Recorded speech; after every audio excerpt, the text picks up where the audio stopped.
welcome to the Bare Metal Cyber CISSP Prepcast. This series helps you prepare for the ISC Squared CISSP exam with focused explanations and practical context.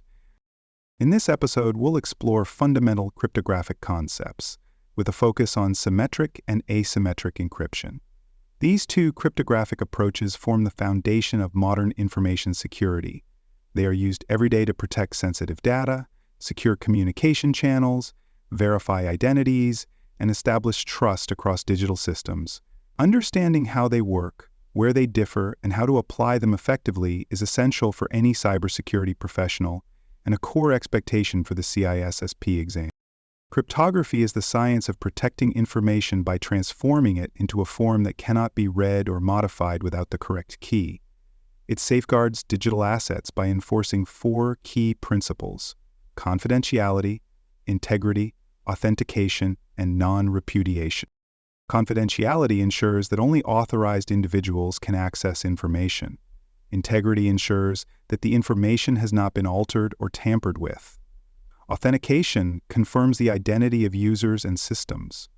And non-repudiation ensures that once an action has occurred, it cannot be denied by the party who performed it. To accomplish these goals, cryptography uses a variety of techniques. Encryption converts plain text into ciphertext. Hashing produces unique, fixed-length representations of data. Digital signatures validate the origin and integrity of a message. Each of these tools plays a distinct role, but today our primary focus will be on encryption, specifically how symmetric and asymmetric encryption differ and how they complement each other in practice. Let's begin with symmetric encryption. This method uses a single secret key to both encrypt and decrypt information. The same key must be shared between the sender and the receiver, and both parties must keep that key confidential to maintain security. Common symmetric encryption algorithms include the Advanced Encryption Standard, also known as AES, as well as Triple Data Encryption Standard, which is abbreviated as 3DES, and Blowfish. Among these, Advanced Encryption Standard is widely regarded as the most secure and efficient for current use. It supports key sizes of 128, 192, and 256 bits, and is approved for protecting classified government information in many countries. The key strength of symmetric encryption lies in its speed. It is fast, efficient, and well-suited for encrypting large volumes of data, such as file systems, databases, or network traffic. Because it uses fewer computational resources, symmetric encryption is ideal for environments where performance is critical. However, symmetric encryption also presents a challenge: key distribution. If both parties need the same key, how do they exchange it securely? Sending the key over an insecure channel could allow attackers to intercept and decrypt the message. Storing it improperly could expose it to insider threats. Key management becomes more complex as the number of participants increases. To solve this problem, many systems use symmetric encryption for the data itself, but rely on asymmetric encryption to securely distribute the symmetric key. This is where asymmetric encryption comes into play. Asymmetric encryption is also known as public key cryptography. It uses a pair of mathematically related keys, one public and one private. The public key can be shared openly with anyone, while the private key is kept secret by the owner. In asymmetric encryption, anything encrypted with the public key can only be decrypted by the corresponding private key, and vice versa. This mechanism provides a secure way to establish communication without needing to pre-share a secret key. Common asymmetric algorithms include RSA, which stands for Reverse Shamir-Adalman, as well as elliptic curve cryptography, often abbreviated as ECC, and Diffie-Hellman key exchange. RSA is widely used for digital signatures and secure key exchange. Elliptic curve cryptography offers the same level of security as RSA, but with much smaller key sizes, making it more efficient for mobile devices and embedded systems. Diffie-Hellman is used to establish a shared secret over an insecure channel. One of the key advantages of asymmetric encryption is that it supports digital signatures and non-repudiation. A digital signature is created by encrypting a hash of a message with the sender's private key. Anyone with the sender's public key can verify the signature, ensuring that the message came from the expected sender and was not altered. Asymmetric encryption also solves the key distribution problem. Instead of sharing a secret key, each participant generates a key pair. When one party wants to send a secure message, they encrypt it with the recipient's public key.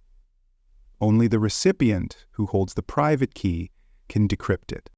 However, asymmetric encryption is slower and more computationally intensive than symmetric encryption. That's why many systems combine the two. For example, a secure website might use asymmetric encryption during the initial handshake to exchange a symmetric session key, then switch to symmetric encryption for the remainder of the session to maximize performance. For more cybersecurity content and books, please visit cyberauthor.me. You'll find bestseller books, training tools, and resources tailored specifically for cybersecurity professionals. Also, visit baremetalcyber.com for additional episodes and study support for the CISSP exam.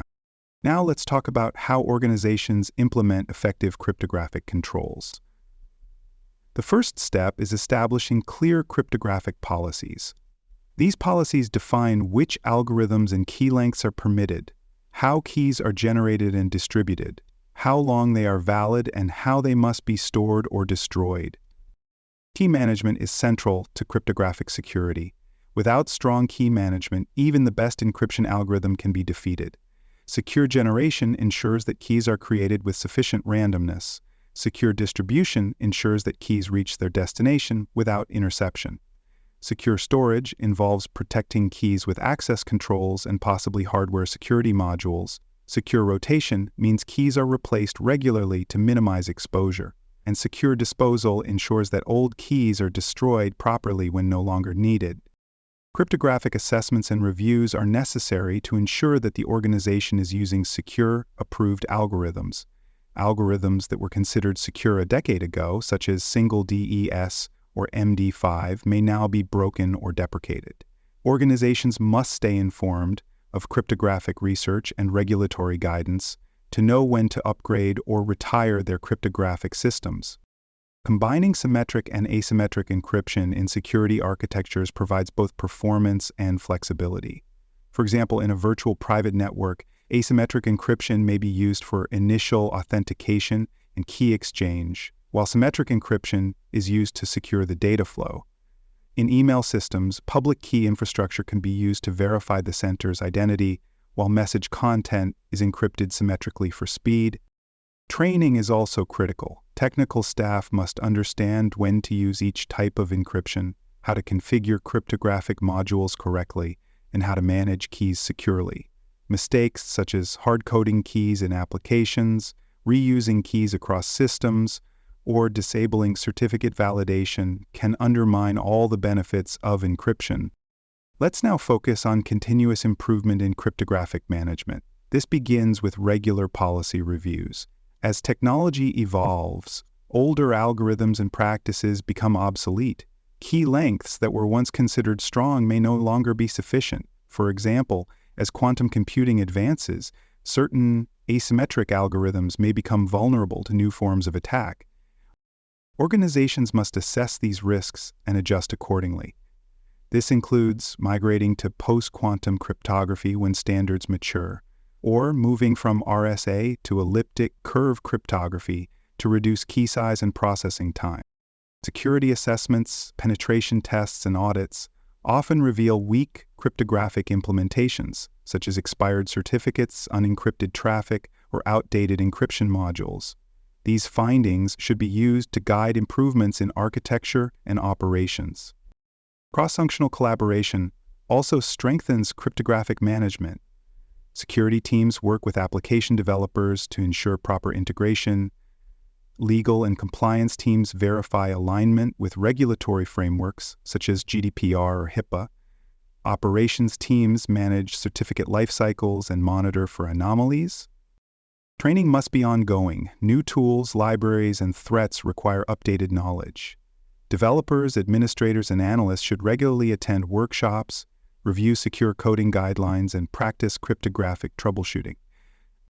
Finally, proactive strategies ensure resilience.